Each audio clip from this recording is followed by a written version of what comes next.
টাকা নিয়ে আমেরিকা চলে গিয়েছে শাকিব খান, এরকমও নিউজ করেছে। অনেক পত্রিকা নিউজ করেছে। যে জিনিসটা যদি আপনার কাছ থেকে জানি, কি বলবেন? আমি আসলে ঠিক এই বিষয়ে জানি না, সেজন্য মন্তব্য করতে চাই না। তবে রেমুনারেশন থাকলে নিতেই পারেন, পেতেই পারেন, এটা ভেরি নর্মাল। জানি না আমি ঠিক আছে। তবে এই বছর কয়েকটা ছবি করছি ইনশাল্লাহ। ইনশাল্লাহ সামনে আরো কয়েকটা ছবি নিয়ে আসবো।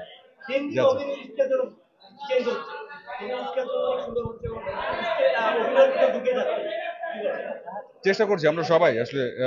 এবারের ঈদে অনেক ভালো ভালো ছবি এসছে এবং ছবিগুলো ভালো করছে। কোরবানি ঈদের কথা বলছি, তার মানে সবাই চেষ্টা করছে, শুধু অ্যাক্টরসরা না, ডিরেক্টর থেকে শুরু করে এভরি সিঙ্গেল ওয়ান। এবং সেটা সত্যি অ্যাপ্রিসিয়েটিং যে চেষ্টার ফলাফল দর্শকরা দিচ্ছেন, দর্শকরা হলে আসছেন, ছবি দেখছেন, উদযাপন করছেন, সেটা অনেক বড় বিষয়।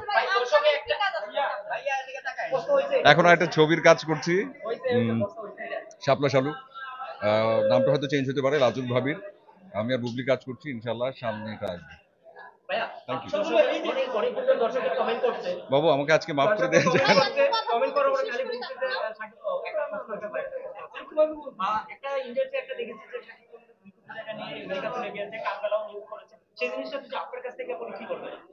বুঝি নাই প্রশ্নটা কি।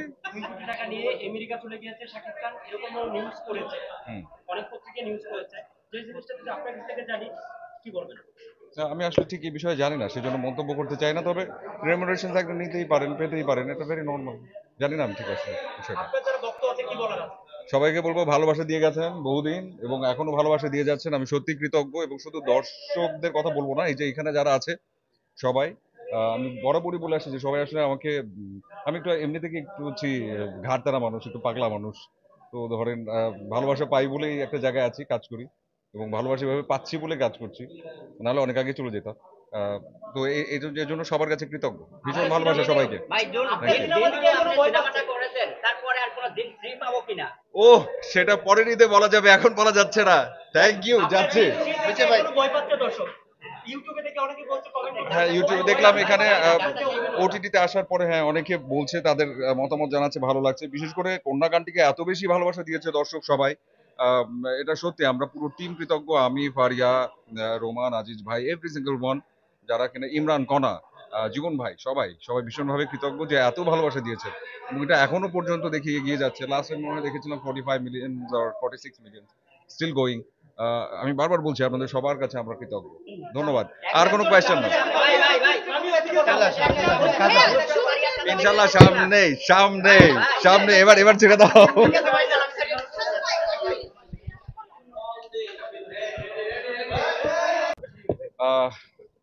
যে ঘটনাটা ঘটে গেছে, একটা অনাকাঙ্ক্ষিত ঘটনা, মাইলস্টোন স্কুলে, এবং এত সংখ্যক বাচ্চারা, টিচাররা, সব মিলে আসলে যা যা দেখা যাচ্ছে ফেসবুকে বা সোশ্যাল মিডিয়াতে, আসলে আমি আমি পারছি না। আমার মানে স্ক্রল করতেও খুব অন্যরকমের একটা ফিলিং হচ্ছে। মানে এটা নেওয়া যায় না যে এক একজনের যে অদ্ভুত একটা পরিস্থিতির ভিতর দিয়ে গেছে। এবং সেটা তো এখনো শেষ হয়নি আসলে। যারা এখন হাসপাতালে আছেন, বার্ন ইউনিটে আছেন, বিভিন্ন রকমের ভিতরে আছেন, অনেকে আছে যারা তাদের প্যারেন্টসকে হয়তো ঠিকমতো খুঁজে পাননি। অনেক প্যারেন্টসও আছেন যারা হয়তো কোনো একটা সিচুয়েশনের ভিতরে আছেন। এটা আসলেই আমাদের সবার জন্য ভীষণ কষ্টের। এবং যতটা আসলে আমরা বলতে পারছি, এর চাইতেও যারা আসলে এটা সাফার করছেন তাদের জন্য আরো অনেক বেশি কষ্টের। তবে আমার কাছে মনে হয় আমাদের সবার একটা দায়িত্ব আছে। কারণ যারাই আসলে এটার ভিতর দিয়ে গেছেন কিংবা আমরা যারা দেখছি, আমাদের আহ, সবার খারাপ লাগাটা যেমন আছে, তেমনি আসলে সবার পাশে সবার দাঁড়ানোর বিষয়ও আছে। কোনো রকমের বিভ্রান্তিমূলক কোনো কনভারসেশনে আমরা কেউ না যাই। এবং যে যাকে পারি যতটুকু পারি, যেমন ব্লাড ডোনেটের কথা অনেকে বলছেন, বিভিন্ন হয়তো হসপিটালে দৌড়াদৌড়ির বিষয় আছে। তো যে যাকে যেভাবে করে পারি আমরা আসলে হেল্প করি, কারণ এই সময়টাও অতিক্রম করতে আরও সময় লাগে, এটা এত সহজ বিষয় নয়। যারা সুস্থতার পথে যাবেন তাদের সুস্থতার পথে যেতেও আসলে সময় লাগে। তো সেই ক্ষেত্রে আসলে যে যার মতো করে আমরা এগিয়ে আসি এবং আমরা সবার পাশে থাকি এবং আমরা চেষ্টা করি যে এমনভাবে চলবার কিংবা এমন কথা বলবার, যাতে করে যারা আসলে এই পরিস্থিতির ভিতর দিয়ে যাচ্ছেন, তারা যেন কোনোভাবে কোনো ক্ষতিগ্রস্ত না হয় এবং সঠিক মানুষটি যেন সঠিক যেই তাদের যে প্রয়োজনীয় যে জিনিসগুলো কিংবা ট্রিটমেন্টের জন্য যে জিনিসগুলো কিংবা ট্রিটমেন্ট পরবর্তী যে অবস্থা, সেগুলো যেন তারা সঠিকভাবে পায়। এই দায়িত্বটুকু যেন আমরা সবাই মিলে পালন করি।